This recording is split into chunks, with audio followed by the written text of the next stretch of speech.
अहोरात्रान् सन्दधामि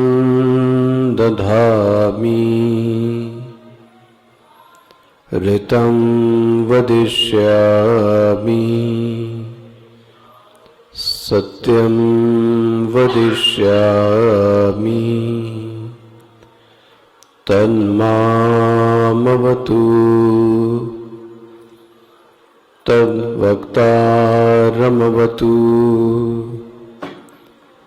अवतु माम् अवतु वक्तारम्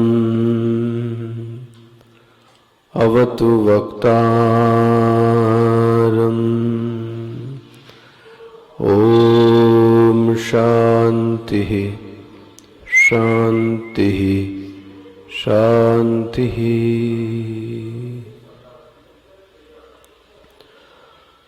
सदाशिवसमारम्भां शङ्कराचार्यमध्यमाम् अस्मदाचार्यपर्यन्ताम् वन्दे गुरुपरम्पराम्।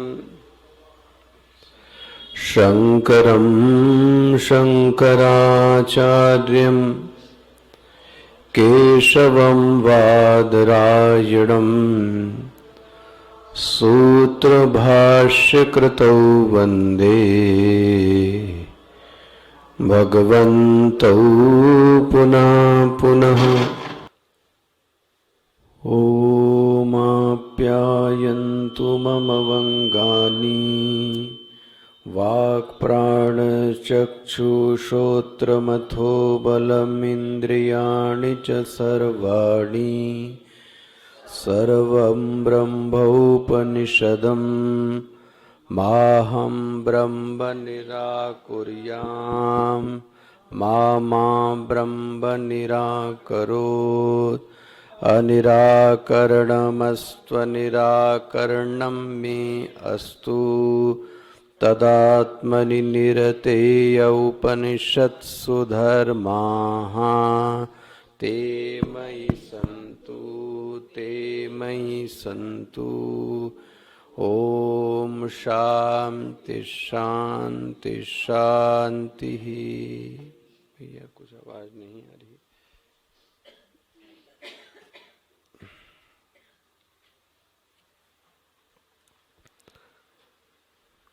पेज 82 से आवाज बढ़ाओ मेरे।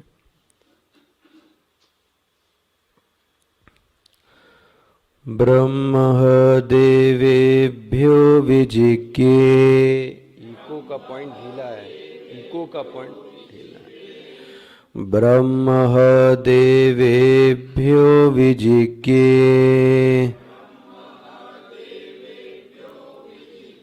तस्य ब्रह्मणो विजये देवा अमहीयन्त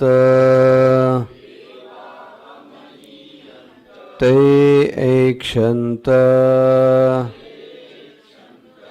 अस्माकमेवायं विजयो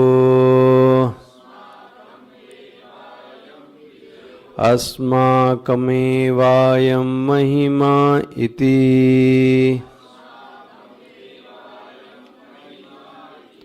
तद्वैषां विजज्ञो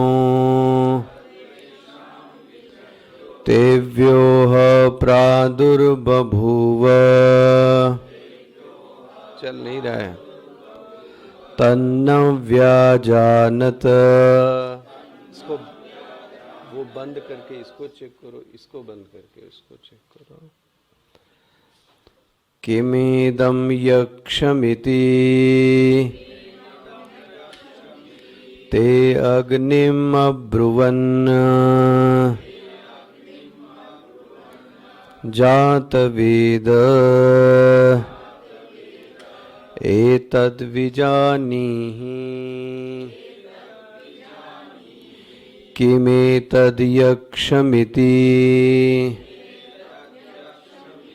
तथेति तदभ्यद्रवत तमभ्यवदत कोसीति अग्निर्वा अहमस्मि इति अब्रवीद जातवेदा वा अहमस्मि इति तस्मिन् त्वयि किं वीर्यम् इत्यपीदीयम् सर्वं दहेयम् यदिदं पृथिव्यामिति। ये जो मिक्सर से चल रहा है ये नहीं चल रहा है। मिक्सर से मैं बोल नहीं सकता इतना तेज। जो मिक्सर से चल रहा है वो नहीं चल रहा है। जो मिक्सर मतलब आपका वो जो पहले आवाज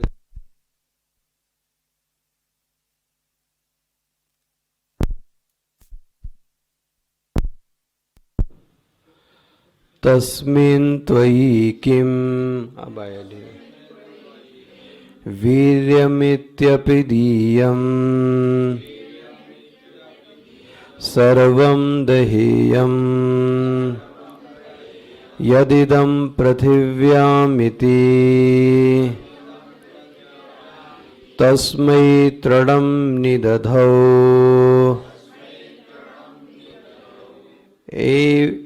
तस्मिन् तृणं निदधौ एतद्दहेति तदुप्रेयाय सर्वजवेन तन्न शशाकदग्धुम् इको दो दग्धुं स एतत् दग्धुं स तत एव निवृव्रते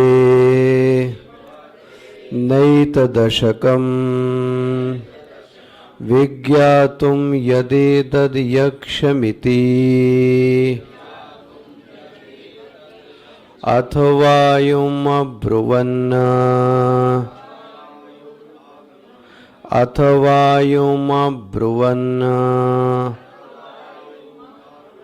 वायौ एतद्विजानीहि किमेतद्यक्षमिति तथेति तदभ्यद्रवत तमभ्यवदत कोसीति वायुर्वा अहमस्मि इति अब्रवीद मातरिश्वा वा अहमस्मि इति तस्मिन् त्वयि किं वीर्यम् इत्यपीदीयम् सर्वमाददीय यदिदं पृथिव्यामिति तस्मै तृणं निदधौ एतद् आददस्वेति तदुप्रेयाय सर्वजवेन तन्न शशाकदातुम् स तत एव निवृव्रते नैतदशकम् विज्ञातुं यदेतद्यक्षमिति अथ इन्द्रम् अब्रुवन् मघवन् एतद्विजानीहि किमेतद्यक्षमिति तथेति तदभ्यद्रवत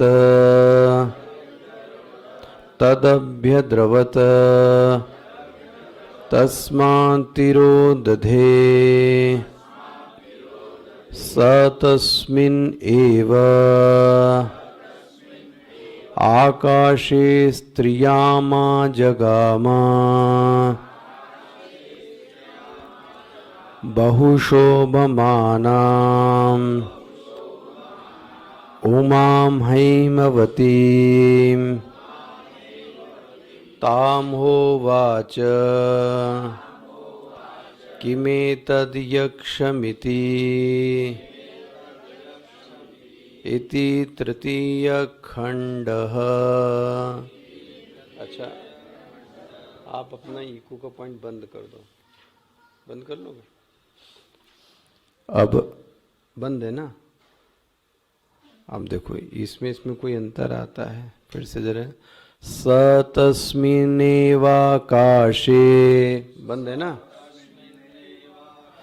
स्त्रियमा जगाम बहुशोभमानाम् उमाम। आप चालू करो जरा। हैमवतीं ताम होवाच, कोई अंतर नहीं है उसका, उसके कारण ही गड़बड़ हो रहा है। हाँ जी, तो फिर इको कैसे देंगे? तो यही तो कह रहा हूँ, उसका पॉइंट ढीला, यही मैं आपको दिखा रहा हूँ।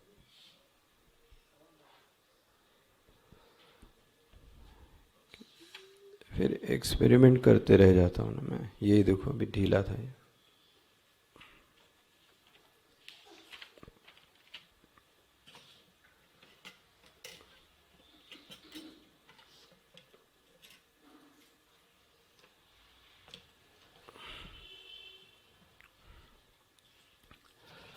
ब्रह्म देवेभ्यो विजिज्ञे तस्य ब्रह्मणो विजये देवा अमहीयन्त।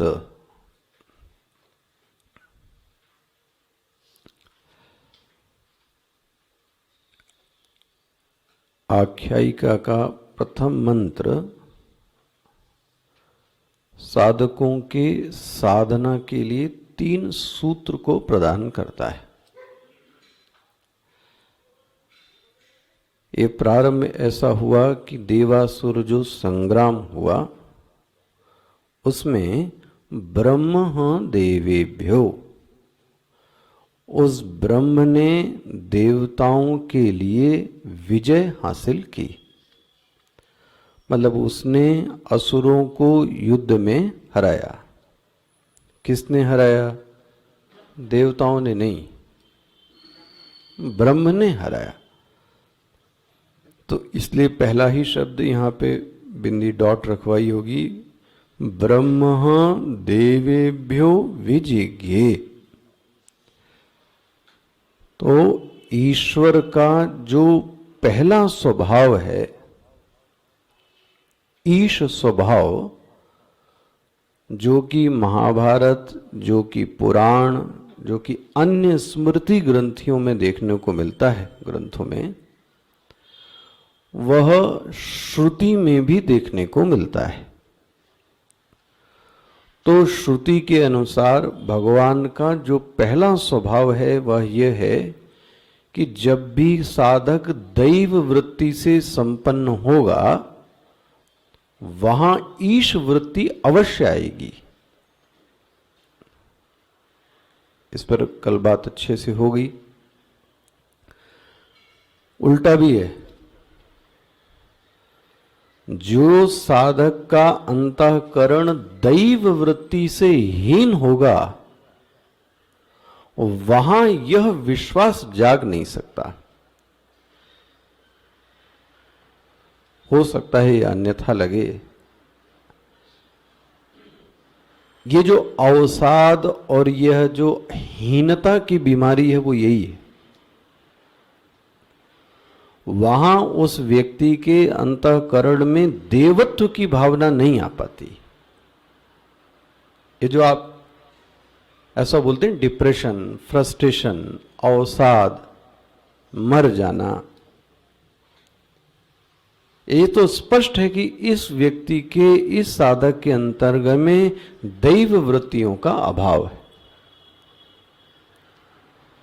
तो पहला एक नियम ये मानिए, जिस भी साधक के अंतःकरण में दैव वृत्ति ज्यादा होगी वहां ईश्वर अपने आप को अवश्य प्रकट करता है। इसमें कोई संशय रह जाता है। और कल आपके सामने ये चौपाई भी भगवान की रखी। निज अपराध, मेरा कोई अपराध कर दे मुझे कोई कष्ट नहीं होता, लेकिन जो अपराध भगत कर होई, यदि किसी ने मेरे भक्त का अपराध किया तब मैं उसको छोड़ता नहीं हूं। ये भगवान का स्वभाव है। तो आप अगर दैवी वृत्ति से संपन्न हुए और चित्त भगवान करे अगर ऐसा हो जावे, तो ये चौपाई हम लोगों के जीवन में भी हो सकती है कि हमारा तो कोई बाल भी बाका नहीं कर सकता, लेकिन बस शर्त एक होनी चाहिए, हमारा चित्त भी दैवी वृत्ति से परिपूर्ण होवे। तो यह रामायण हो, रामचरितमानस हो, भागवत हो, हर जगह यह भगवान का एक स्वभाव कॉमन है कि वह भक्त की रक्षा के लिए स्वयं अवतार लेते हैं। अब सबके जीवन में अलग अलग है। किसी के जीवन में माता, पिता, गुरु, बंधु कुछ न कुछ बनकर आकर उसका कल्याण वो करते हैं। तो इस पहली पंक्ति से एक सीख मिल गई कि जीवन में, साधक के जीवन में दैवी वृत्तियों का संग्रह खूब करना चाहिए। जिसके जीवन में दैवी वृत्तियों का संग्रह होगा वहां ईश्वर ब्रह्म का प्रगटीकरण अवश्य होगा। इसमें प्रश्न रह जाता है कोई?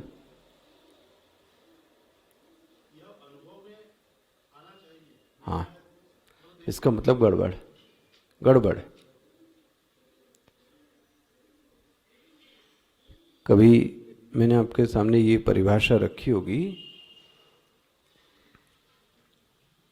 और स्वामी जी इस बात को बहुत भक्ति की भाषा में इसको ऐसा बोलते रहे कि ईश्वर के साथ संबंधानुभूति की साधना भक्ति है। इस लाइन को जरा रट लीजिए, घोट लीजिए। तो मुझे इस परिभाषा में दो हिस्से लगे, एक संबंध होना और एक संबंध की अनुभूति होना, दो अलग चीजें। एक व्यक्ति आपके साथ चल रहा है और आपको कोई अनुभूति नहीं है। एक ऐसा संबंध है कि जो साथ में चल रहा है और मुझे उसके संबंध की अनुभूति है कि मेरे साथ कोई बड़ा है।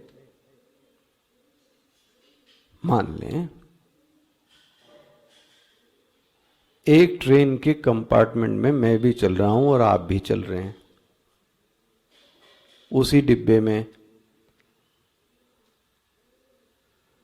तो आप अलग हैं, हम अलग हैं। हाँ, परिचित हैं, लेकिन एक यह भी भावना है कि मेरे साथ वो हैं तो मुझे किसी चीज की कोई दिक्कत आने वाली नहीं है। कम से कम भोजन की दिक्कत तो साधु को नहीं आएगी, पैसे की दिक्कत तो नहीं आएगी, कोई काम होगा तो दिक्कत नहीं आएगी। तो संबंध होना और संबंध की अनुभूति होना ये दो अलग चीजें। ये जो प्रश्न था लोहिया जी का समझ में है यही यही उपासना का मूल है। अच्छा प्रश्न। यही उपासना का मूल है। उपासना और भक्ति क्रियाओं का नाम नहीं है। यदि उपासना क्रिया प्रधान बन जावे तब ध्यान रखना, उसको उपासना नहीं कहते, उसको कर्म कांड कहते हैं। स्पष्ट हुआ? उसको कर्मकांड कहते हैं। लेकिन वही चीज, हाँ, क्रिया वही है, लेकिन उस क्रिया के माध्यम से जब पूजा के आसन पर बैठें, देखो होना ये चाहिए और इसका अभ्यास डालें तो अच्छा है कि कम से कम 1 घंटे आधे घंटे के जप या पूजा के समय हमारा उस ईश्वर के साथ वार्तालाप कुछ होवे। ये बहुत बड़ा एरिया है।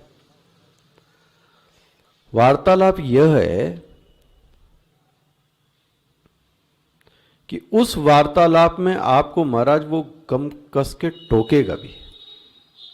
तुम्हारी भाषा मर्यादित नहीं है, तुम्हारा व्यवहार मर्यादित नहीं है, तुम्हारे अंदर चल रही वृत्तियां मर्यादित नहीं है, तुम्हारे अंदर कटुता है, तुम्हारे अंदर स्वार्थ है, तुम भले ये सब करते हो। देखो ये कहां बोल रहा है? किसी ने नहीं जानना, किसी ने नहीं जाना। अच्छा, एक अच्छी बात ये भी है, ये होता कब है? जब हम ईश्वर के सम्मुख क्या होते हैं? बैठते हैं। उल्टा भी होता है कि आप में और दैवी वृत्ति की ओर आगे बढ़ाता है कि थोड़ा जप और करना चाहिए, थोड़ा अध्ययन और करना चाहिए। जीवन निकला चला जा रहा है तो व्यक्ति के आंख नेत्र में आंसू भी आते हैं, बड़ी सुखद वृत्ति होती है। और विद्वानों के लिए, साधुओं के लिए है कि जो चीज उनसे नहीं खुल रही थी सूत्र साधना के, वह नेत्र बंद करने पर, नेत्र खोलने पर, ईश्वर से संवाद करने पर वह खुल जाता है। पता नहीं आप इस उपासना को कितने अच्छे से करते होंगे।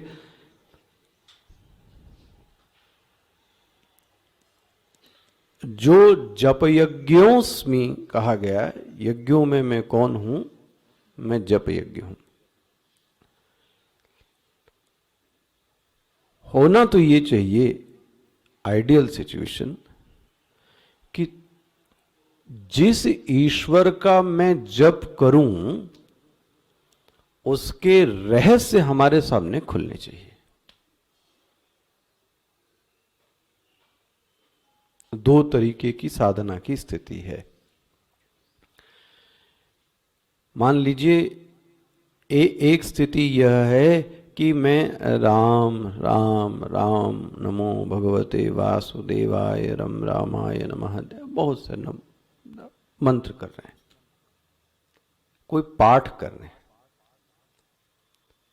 सहस्र शीर्षा पुरुषा सहस्राक्ष सहस्रपाद सभूमि मृत्यु, ये एक पाठ हो रहा है।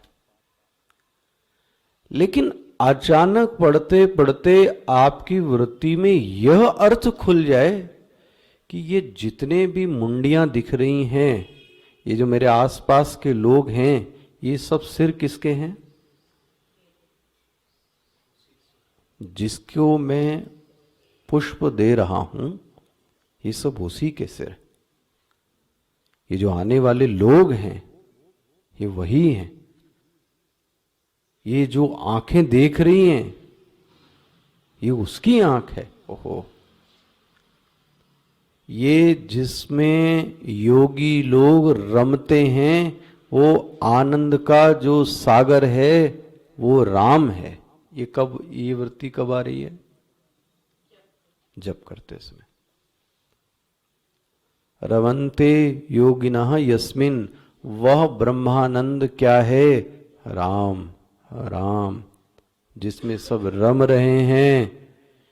ये दुनिया जिसके पीछे खिंची चली जा रही है, वह कर्षणात, वह कृष्ण कौन है? वह कृष्ण कौन है? क्या यह जो मूर्ति के विग्रह के रूप में मेरे सामने स्थित है, क्या ये वही कृष्ण है या कृष्ण कोई शक्ति है? ये वृत्तियां उठ कब रही हैं?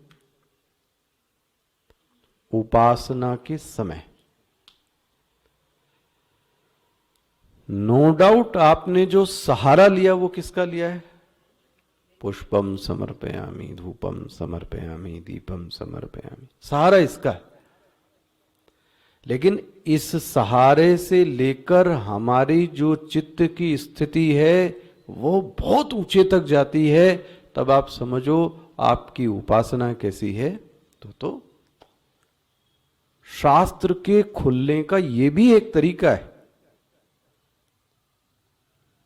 एक बहुत अंतरंग बात बताऊं, मैंने देखा, ये बात आपसे कह रहा हूं होगा 20-21 साल पहले की। स्वामी जी को ऐसा, वो कभी हमें सिद्धवाड़ी में किसी कैंप में ईशावास्य उपनिषद पढ़ा रहे थे। तो मैं सेवा में था, नाश्ता उनका सब कपड़ा देख रहा था। तो बोले अब सब लोग चले जाओ, कक्षा लेनी है, थोड़ी देर मैं एकांत में बैठूंगा। सब चले गए कमरे से। मेरा कुछ फिर से काम था तो मैं आ गया, तो देख रहा था कमरे में पीछे से। तो स्वामी जी की वह स्थिति कि उन्होंने पुष्प से श्रृंगार तो भगवान का किया, ये तो दिख रहा था, पुष्प हम ही रख के गए थे। दीप भी प्रज्वलित था, जिन्होंने देखी होगी पूजा, और वहीं उनकी आंख के सम्मुख ईशावास्य उपनिषद का मंत्र उन्होंने खोल के रखा था और आंख बंद थी।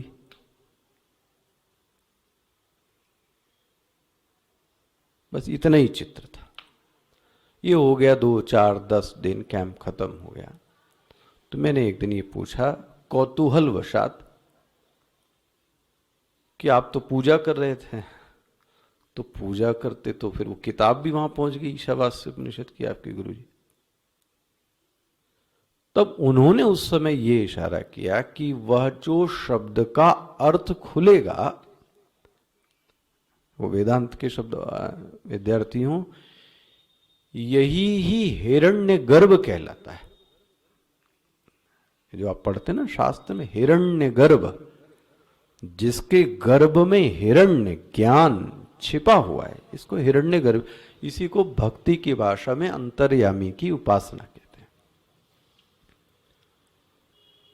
तो वह जो शब्दों के अर्थ हैं, वो नए नए शब्दों के अर्थ नई नई शैलियों से कैसे इस बात को सामने रखना, ये भी व्यक्ति के मस्तिष्क पटल पर जागृत होता है। देखो किसका परिणाम है। यदि यह उपासना होती है, तो बात जहां से लोहिया जी ने बोली, यह सच है कि ऐसी अनुभूति होनी चाहिए, यही उद्देश्य है, और कभी न कभी व्यक्ति को होती है। लेकिन इस अनुभूति के लिए सिर्फ आपको चित्त की सूक्ष्मता को क्या करना पड़ता है, और बढ़ाना पड़ता है। अन्य जगह से मन को हटाकर एक जगह चित्त को क्या कर लेना, अभिषेक करना। अभिषेक मतलब जल से नहीं, वह चित्त की अनवरत धारा, उस चित्त वृत्ति का जो विषय है वह वही ही बना रहे। इसको बोलते हैं उसकी अनुभूति होना। यह है संबंधानुभूति। तभी तो व्यक्ति झोला टांगे कहीं जा रहा है, जंगल जाए, कहीं जाए, और वो कहता है कि मेरे साथ ईश्वर है। कोई मूर्ति तो ले नहीं गया, मंदिर तो अपना यहीं रखा है, तो फिर लेके क्या गया? ये अनुभूति लेके गया। ये अनुभूति एक दिन से नहीं आ सकती। हाँ,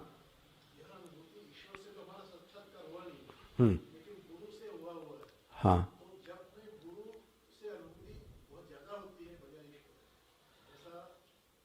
क्या है, उपासना में तो ईश्वर प्रधान है, लेकिन अर्थ को खुलना गुरु और ईश्वर दोनों की कृपा है तो सब एक के ही रूप है।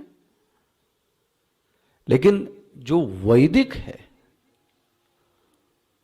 जो वैदिक स्वरूप है, वह ईश्वर की, अब ईश्वर मतलब आप कोई चतुर्भुज रूप में सोचे, जटाजूट सोचे, तो ऐसा नहीं होने वाला है। फिर तो एक वो नाटक हो जाएगा। ये अंदर ही जैसे मैं इसको कभी ऐसा समझता हूं कि एक पुत्र पुत्री को ये कैसी अनुभूति होती है कि उसके पास उसके माँ बाप हैं।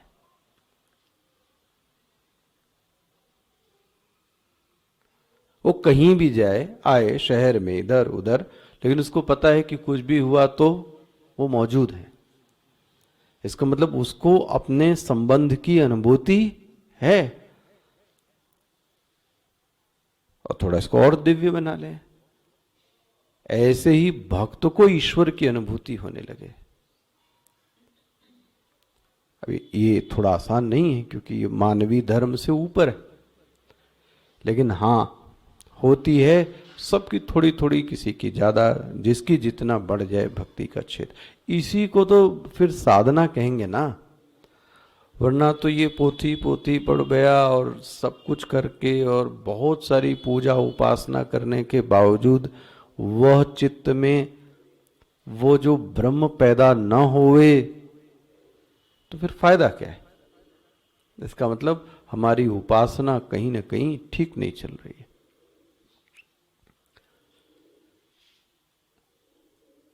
सहारा क्रियाओं का लें, इसलिए जो क्रियाएं हैं वो गौण है। मैं कैसे उसको और आपको प्रैक्टिकल मान लें, किसी दिन आपके पास दूध नहीं है, ठीक है, दूध से अभिषेक के लिए, तो फिर क्या है? फिर जल है। तो जल तो बड़ा सुलभ है, तो वो भावना क्यों नहीं बन सकती? और उससे भी दिव्य एक बात बोल रहा हूं,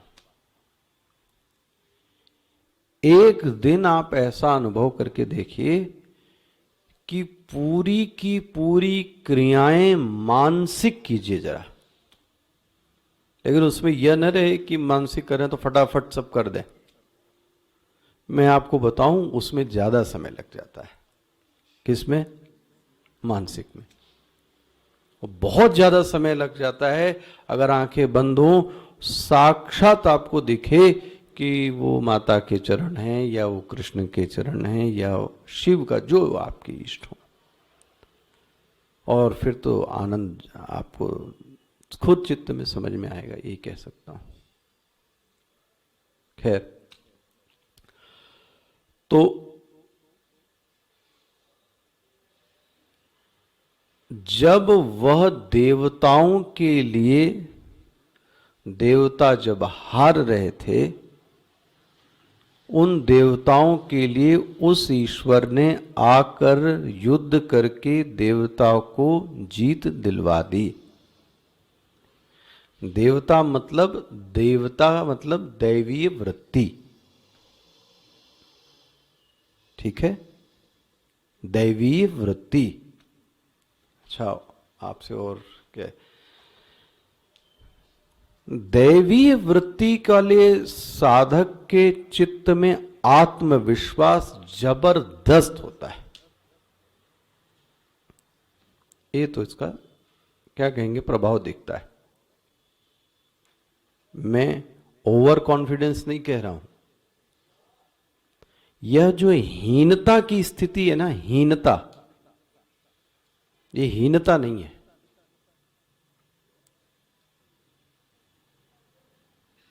सोच के देखें। और फिर दैवी वृत्ति का साधक होगा तो उसका ज्ञान की ओर, अपनी ओर झुकाव क्या होगा, बढ़ ही जाएगा। तो कुल मिला के जो मैं आपके सामने पहले ये रखना चाहता था कि जब दैवी वृत्ति बढ़ेगी तो आपके चित्त में ईश्वर का प्रवेश जरूर होगा, थोड़ा सा उसकी तस्वीर साफ होगी, थोड़े उसके प्रकाश में थोड़ी बढ़ोतरी होगी। इसमें कुछ और रह जाता है साधना संबंधी तो पूछिए। और उल्टा भी मैंने आपसे कहा ही कि यदि आपको ऐसा अनुभव नहीं हो रहा है तो उल्टा ये कर लीजिए, दैवी वृत्ति को हम क्या करें, थोड़ा और बढ़ाएं, थोड़ा और बढ़ाएं। इसीलिए तो गीता आपको अमानित्वम, अदम्भित्वम, अहिंसा, शांति, आर्जवम, आचार्य उपासनम, शौचम। हम तो आपसे कहें 3-5 वृत्तियां आ जाएं तो महान बन जाए व्यक्ति, तो 24 गुणों की बात ही अलग है। पहले ही अमानित्वम, इसमें भी दिखाएंगे भी आपको, अदम्भित्वम, मैं दिखावे के लिए नहीं कर रहा हूं।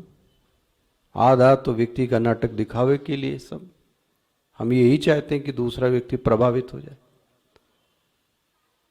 तो फिर कहां से दैवी वृत्ति आएगी, सोचो आप।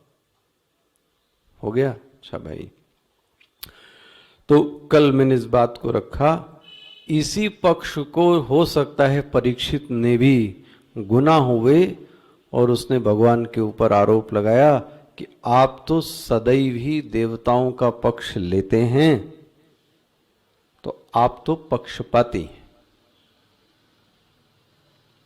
कल मैंने दृष्टांत दिया, वृत्तासुर को आपने ही मरवाया, जबकि वृत्तासुर राक्षस था। तो भगवान ने उसका उत्तर दिया, ऐसा नहीं है, मैं वहां हूं जहां दैवी वृत्ति उत्पन्न है। और जो आप शिव पुराण देख रहे हैं, वो जहां उन लोगों में भी शिव भक्ति थी, वहां भी शिव जी उनको मारने के लिए नहीं आए। जब उनके जीवन में अधर्म बढ़ गया, पाप बढ़ गया, तब शिव जी मारने के लिए उद्यत हुए, भले ही राक्षस थे। सोचो आप, क्या चाहिए इससे बड़ा प्रमाण। अच्छा भाई, और जाते जाते मैं कह, ये जो ईश्वर के बारे में समझ नहीं ठीक है, इसको भी ले लें। ये जो हमारा ईश्वर के साथ विश्लेषण गलत है, उसका एक सबसे बड़ा कारण आपको बताऊं, हम लोग ईश्वर को भी मानववत समझते हैं। इसको खूब खोट लीजिए, पीट लीजिए, और उसको दिखाता ये हूं कि देखो, हम लोग पढ़ते हैं शिव पुराण, तो कई बार हम लोग विजुलाइज नहीं कर पाते। तो वो क्यों नहीं कर पाते? हमारी बुद्धि इस पृथ्वी, इससे ज्यादा कुछ जाती ही नहीं, जबकि उसके लिए तो 14 लोग। आओ, उस दिन जब बारात शिव जी की थी तो आप देख रहे थे कितने करोड़ हम लोगों ने गिनने की कोशिश की, फिर सब छूट गया। क्योंकि हम इतना ही देख सकते ना, क्योंकि हमारी बुद्धि बहुत अल्प है, छोटी सी है। और जो ईश्वर ब्रह्म, कहां से हम उसको बुद्धि में नाप लेंगे? तो एक समय बाद ऐसा ही होता है जैसा हम लोग कर रहे थे। पहले व्यक्ति नापता है, गिनता है, फिर उसको समझ में आता है कि मेरी बुद्धि में अब होने वाला, तो फिर वो छोड़ देता है। यही क्रम है। लेकिन ईश्वर का विश्लेषण जब भी कीजिए तो मानव शरीर लेकर मत कीजिए, मानव शरीर समझकर मत कीजिए, तो विश्लेषण अच्छा होगा। अच्छा भाई, दूसरा स्वभाव, ब्रह्म देवेभ्यो विजिज्ञे तस्य ब्रह्मणो विजये वह जो विजय थी वह ब्रह्म की विजय थी। वह विजय किसकी थी? तस्यः ब्रह्मणः विजये। लेकिन क्या किया उसने? देवा अमहीयन्त, उसने उठा के वह सब का सब श्रेय किसको दे दिया? देवताओं को दे। अब देवता क्या कहने लगे? देखा, हमने युद्ध को क्या कर लिया? जीत लिया। ये ईश का, भगवान के स्वरूप का दूसरा लक्षण है। दूसरा लक्षण क्या है? भगवान कभी भी श्रेय को रखता नहीं है, दूसरे को दे देता है। वाह! हम में और जीव में और ईश्वर में यही अंतर है। अच्छा, आप सोचो ईमानदारी से, हम लोगों का श्रेय के प्रति क्या ख्याल है?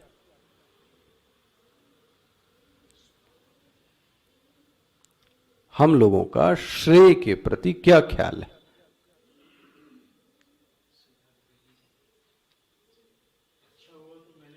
हाँ, वेरी गुड, एकदम सही। सही। पहले तो हम लोग श्रेयार्थी बड़े जबरदस्त हैं। अच्छा, बात ये कभी लगता है कि श्रेयार्थी होना ठीक जीव, तो जब बुरा हो तो भी तो क्या करो फिर तुम? मानो भाई अच्छा भी हुआ। जैसे स्वामी जी हमारे कभी कभी गृहस्थों के बीच विनोद करते थे कि तुम्हारी घरवाली ने कभी अच्छा खाना बनाया, तो कभी अच्छा खाना बनाया तो फिर कभी न कभी खराब खाना भी तो बनता है, तो उस दिन हंगामा क्यों? फिर हंगामा क्यों? अच्छा भी तो मिला था, तो फिर आज बुरा मिल गया।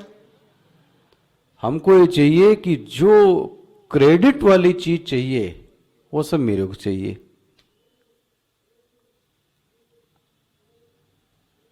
कह रहा मतलब व्यक्ति सफलता सदैव चाहता है, असफलता को छोड़ना चाहता है, वो भी अपने मत्थे लेनी चाहिए। सफलता भी मेरी, हाँ ठीक है, नो डाउट मेहनत की है, हाँ मेरे ही कुछ कमी है जिससे मैं क्या हो गया? असफल हो गया। वरना तो लोग क्रेडिट के लिए, आप देखते ही होंगे समाज में, हम भी यही कहना चाहते थे, मेरा भी यही मत था। ये कब कहता आदमी? जब कार्य हो जाता है। और जब कर रहा था तब सब उसका हतोत्साह कर रहे थे। तो कुल मिला के आइए, हम लोगों की दुखती नफ्स है, मनुष्य क्रेडिट लेने का शौकीन है। और ये आसान नहीं है छोड़ना। थोड़ा थोड़ा करके देखिए, करने के बाद इसी को मुझे कभी आता है, इसीलिए बुजुर्ग बोलते थे, नेकी कर दरिया में डाल। बहुत आप पुराने लोग, पता नहीं इसमें से कितना लोग, एक दो तीन तो होंगे, आप लोगों को एक याद है, स्वर्ण जयंती हमारा मना था मुंबई में। कौन कौन थे उसमें? हाँ मतलब उस समय, अब तो अभय जी थे तब जुड़े रहे हूँ, और कोई था नहीं उस समय। ये किस सन की बात होगी? लगभग 2001-2 के आसपास की बात है, 3 की। हम आ गए थे इंदौर, उसके बाद ये यहाँ प्रोग्राम हुआ था, बहुत बड़ा प्रोग्राम अंधेरी में। तो उसमें मैं बहुत अलग हट के बता रहा हूँ, जब स्वामी जी ने बताया तो स्वामी जी को रथ पर चढ़ाकर एक चांदी का मुकुट सोने का पहनाया गया था। किसको? स्वामी तेजमैन जी। और महंगा मुकुट था, बहुत ऊंचे रथ पे, बहुत के लाखों लोगों के सामने से पूरा गुजरना था। वो सब हो गया। बाद में एक बड़ी अच्छी बात बताई कि जब तक वो पहना था तब तक सिर बहुत भारी था, इसलिए उसको जल्दी से जल्दी क्या कर दिया, उतार दिया, क्योंकि कहीं ये अहंकार हमारे चित्त में ना आ जावे, हाँ, कि ये मैंने पहना, ये मेरा है। ओहो, और यही अहंकार आगे मिशन को ले जाने में क्या बनेगा, बाधक बनेगा। जो हमारी अचीवमेंट्स हैं वो यदि बुद्धि पे चढ़ी रहती हैं तो आपकी जो आगे की गति है वो क्या हो गई, धीमी हो गई। फिर मुझे ऐसा क्लिक हुआ कि इसीलिए बुजुर्गों ने बोला नेकी कर दरिया में डाल, छोड़ दो, भूल जाओ। लेकिन हम आप तो फिर उसको सेव करके रखते हैं, भूल जाएं तो ज्यादा अच्छा है। कुल मिला के जो इस विषय के लिए कहना चाहता था मैं, ईश्वर कतई श्रेय को रखना नहीं चाहता, और हम लोग वो श्रेय के लिए आप क्या मरते हैं, आपसे बताएं। कहीं ना कहीं हमारा कुछ न कुछ दिखना चाहिए, इसको बोलते हैं श्रेयार्थी। इतनी बड़ी जीत हासिल की और उस ब्रह्म ने वो जीत किसको दे दी, देवताओं को दे दी। और देवता क्या बोलते हैं, अमहीयंत, महिमावान हो गए। इसलिए आप जब विष्णु सहस्त्र नाम पढ़ते हैं तो एक नाम क्या, अमानदी है ना, अमानदी। आज पढ़ें, फिर से देखिएगा, अमानदी अपना अमानी है, दूसरे को मान देते हैं, मानदह। तो शब्द देखना, अमानी मानदह, मानदह मतलब मानम ददाती, दूसरे को मान देते हैं, स्वयं कैसे हैं, अमानी। वाह, कोई मैंने कुछ किया ये मुझे पता ही नहीं, ये भगवान का स्वरूप है। इसीलिए एक चौपाई उसमें बोली होगी, सबही मान प्रद आप अमानी। क्या चौपाई बोली, सबही मान प्रद, सबको क्या करते हैं आप, मान देते हैं, लेकिन स्वयं कैसे हैं आप, अमानी, अपने पास कुछ भी नहीं रखते। ये है, ये ईश्वर का दूसरा स्वरूप है।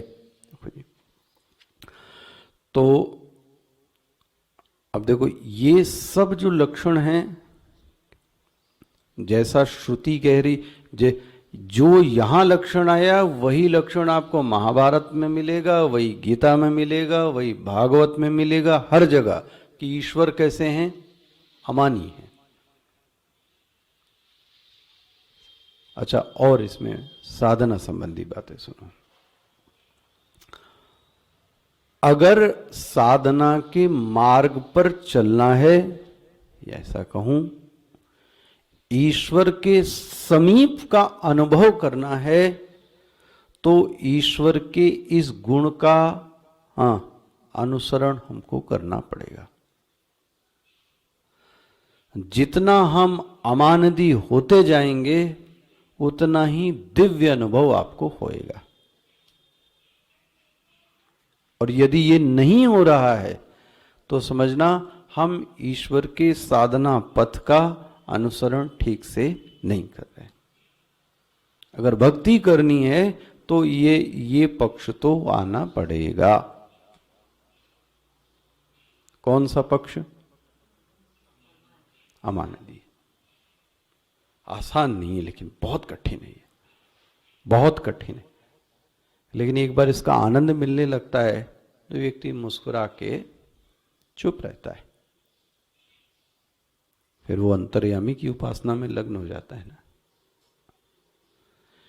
इस ब्रह्म ने दूसरा तस्य ब्रह्मणो विजये देवा अमहीयंत, इसने अपना श्रेय देवताओं को दे दिया। इसीलिए नारद भक्ति सूत्र में ये सूत्र भी आया, तस्मिन् तज्जने भेद अभावात्। ये जो लोग साधना करें, साधना मतलब अगर वह अपने को भक्त कहलाना चाहते हैं तो, सबके लिए नहीं। सूत्र जरा देखो इसको, संस्कृत सरल संस्कृत है। तस्मिन् तज्जने, उस ईश्वर में और उस ईश्वर के भक्त में कोई भेद नहीं रह जाता। जैसे वह अमानी है, वैसे ही जो ईश्वर का भक्त है वो भी कैसा बन जाता है? अमानी। महाराज ये जो बड़े बुजुर्ग संत हैं, सिद्ध संतों के पास जाओ आप, न जाने कितने लोगों को पढ़ा लिखा कर बड़ा कर दिया, कितने लोगों को कहाँ पहुंचा दिया, लेकिन वो अपनी उसी स्थिति में बैठे हुए, अमानी। नाम भी न ले किसी का। सोचो आप, ये है, ये आ जाए चित्त में तो फिर क्या बात है। अच्छा भाई, हो गया ये, फिर आगे चलते हैं भाई। ये दूसरी, ब्रह्म देवेभ्यो विजिज्ञे तस्य ब्रह्मणो विजये देवा अमहीयंत। अच्छा भाई, अब जब देवता जीत गए तो देखो देवताओं ने क्या, ते ऐक्षंत, एक्शन मतलब देखना, मतलब सोचना। ते, उन देवताओं की अब क्या सोच हो गई पता है? धीरे धीरे क्या सोच हो गई? अस्माकम एवं अस्माकम, मिल रहा है आपको? अयम विजयः, ये है फास। अस्माकम अयम विजय, ये विजय तो किसकी है? हमारी है। ये अस्माकम शब्द ही अज्ञान है। ये जो सफलता मिली, ये किसके कारण? मेरे कारण। वाह वाह वाह। तब गया व्यक्ति, गया काम से। यही परिवार में दिक्कत डालता है। पुरुष यह सोचे कि यह परिवार चलाने वाला कौन है? मैं हूं। ओहो, तो स्त्री घर से चली जावे, हटा ले, तो आप कर लो। फिर क्या करोगे? क्या खाओगे पियोगे? बाहर से मंगा लें, कितने दिन सिस्टम करेगा? सोच के देखना आप कभी, निष्पक्ष चिंतन होवे ना। अच्छा, महिला यह सोचे पत्नी की मेरे कारण पूरा काम ये सब, तो आप क्या बोले, जिसकी पत्नी मर गई उसका घर नहीं चल रहा है क्या? आपसे अच्छा चल रहा है। पुत्र यह सोचे कि मैं पिता को पैसे ना दूं तो पिताजी ठीक है, लेकिन तुम्हारे पैसे के बगैर भी वो जीवित, ये देखो ये। तो फिर इस वृत्ति का उदय क्यों? तब अब लगता है आप अपने लोग प्रोग्राम के अंत में क्या पढ़ते हैं? We stand as one family.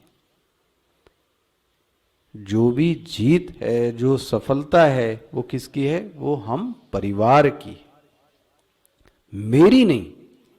यही वृत्ति विरोधी है। अस्माकम एवं विजयः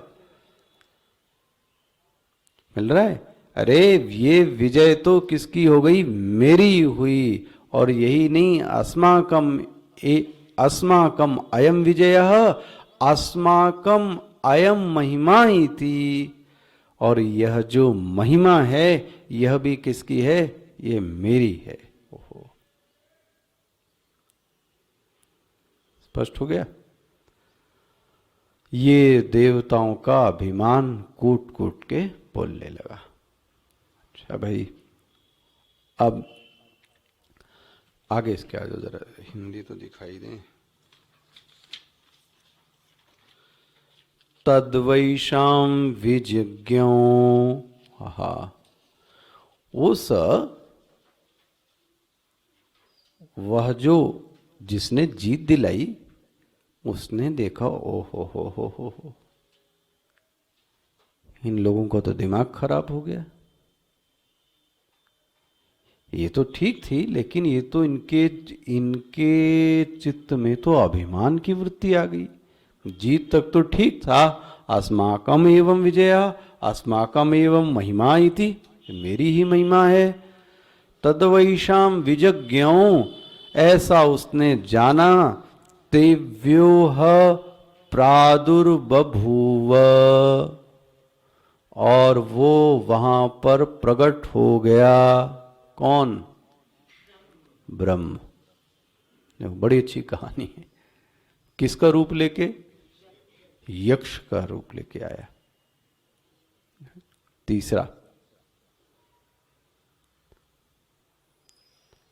तीसरी एक चीज और है, देखो, ये भी कल चर्चा करेंगे इस पे, इतनी मैं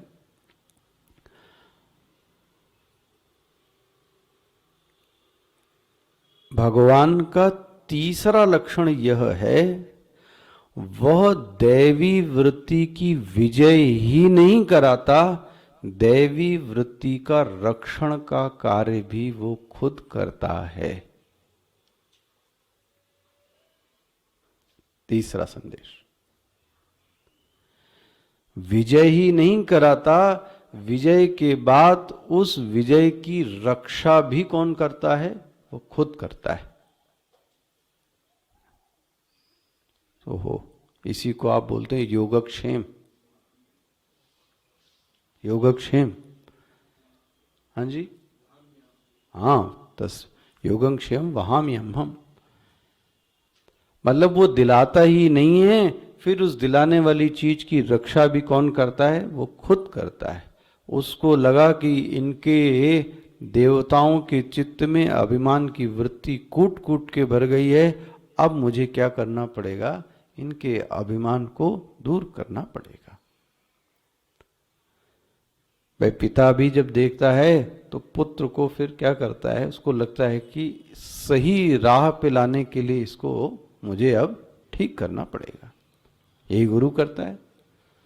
जैसे ही शिष्य भटकता है तो गुरु को आता है, अब इसको मुझे क्या करना पड़ेगा? थोड़ा ठीक करना पड़ेगा। तो उसकी रक्षा करने के लिए भी कौन आता है? कल वो पंक्ति आप लोगों ने ध्यान से दी कि नहीं? वह तत्व ही रजोगुण से मिलकर ब्रह्मा बनता है। आई थी ये पंक्ति। वह तत्व ही सत्व गुण से मिलकर विष्णु बनता है। शिव का तो चल ही रहा, देखो, ये तीन अलग अलग नहीं है। जब वह रजोगुण से मिल गया तब उसका नाम क्या बन गया? ब्रह्मा। याद आ रहा है? ये कल पंक्ति थी भी। और वही ही सत्गुण से मिलने पर वो विष्णु बन गए। न विष्णु अलग है, न शिव अलग है, न ब्रह्मा अलग है। प्रश्न ये है, संदर्भ क्या है? प्रश्न ये है, संदर्भ क्या है? जैसा संदर्भ की अपेक्षा होती है तो पालनहार बन के भी आते हैं, तो फिर संहार कर्ता बन के भी वही ही आते हैं। वही आते हैं। कभी कभी कठोर ऐसा लगता है, महाराज ये मृत्यु भी कौन है? कि मृत्यु भी वही है। अब कष्ट लगता है, लेकिन जीव के उद्धार के लिए वही तत्व ही मृत्यु का रूप बनकर आता है। अब हम उससे जुड़े हुए हैं, इसलिए वह कष्ट लगता है, लेकिन वह जीव का उद्धार करके लेके जाता है। चलो, तो मृत्यु भी कौन है? वही। और जन्म भी। तो एक लीला अच्छी लगती है हमको, यही जीव का, हम लोगों का स्वभाव है, और एक लीला अच्छी नहीं लगती। लेकिन कभी लगता है जो शरीर कष्ट में है उससे वो पूछ के देखे जरा, तो वो व्यक्ति यही कहना चाहता है कि मैं जितनी जल्दी यहां से जाऊं। तो फिर याद रखो, दैवी वृत्ति के रक्षण के लिए भी वह स्वयं आता है, इसलिए वह आ गया। तेव्योह प्रादुर्बभूव तन्न व्याजानत। महाराज वो आ गया। अब ये लोग भी वहीं पे थे। इन लोगों ने देखा, बड़ा चमका धमका, क्या इसका तेज है। इन्होंने किमीदम यक्षमिति, तुम कौन हो, हमारे बीच में कहां से आ गए, ये यक्ष कौन है? तो वह था कौन? वो ब्रह्म। तो किसका रूप बन के आया था? यक्ष। तो वो बोलते हैं किमेदम यक्षमिति, ये कौन है ये यक्ष, अपना परिचय दो, हमारे बीच में कहां से आ गए? उसने कहा मैं अपना परिचय देता हूं, लेकिन एक काम करो, ते अग्निम अब्रुवन। गया। उसने इन लोगों की आपस में थोड़ी चर्चा हुई, किसकी? देवताओं की। इन्होंने बोला भाई तुम जाओ जरा उससे बात करके आओ। तो इन्होंने सबसे पहले किसको भेजा? महाराज, जब आदमी का अभिमान चढ़ा होता है तो एक नाम से संतुष्ट नहीं होता, वो बड़े नाम बताता है अपने। इसने भी यही किया, देखो।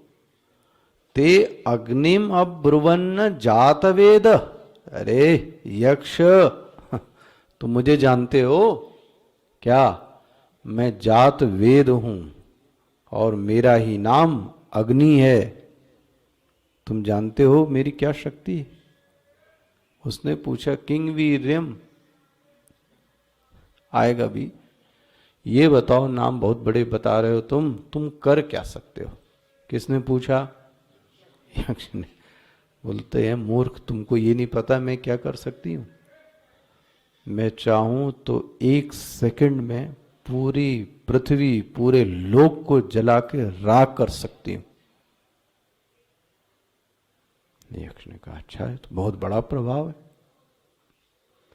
तब ऐसा बोलते हैं, गुरुदेव ने इसको बड़ा ड्रामेटिक बनाया कि मानो कि यह जो पार्टी थी, ऐसा गुरुदेव कहते थे, ये जो पार्टी हो रही थी, इसको देख के गुरुदेव ने एक ड्रामा बना दिया कि ये जो जीत का क्या बोलते हैं सेलिब्रेशन हो रहा था, ये रात के समय में हो रहा होगा या ये खुले गार्डन में हो रहा था, और उस गार्डन में घास भी थी, और इन लोगों के हाथ में प्याले में कुछ कुछ, सब गिलास में कुछ कुछ ऐसा द्रव भी था, और पी के ये लोग क्या हो गए थे?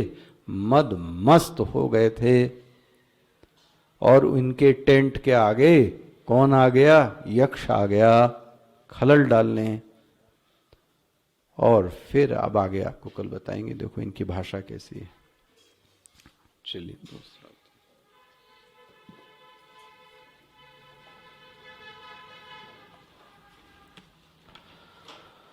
ओहो हो, अच्छा ज़्यादा समय हो गया।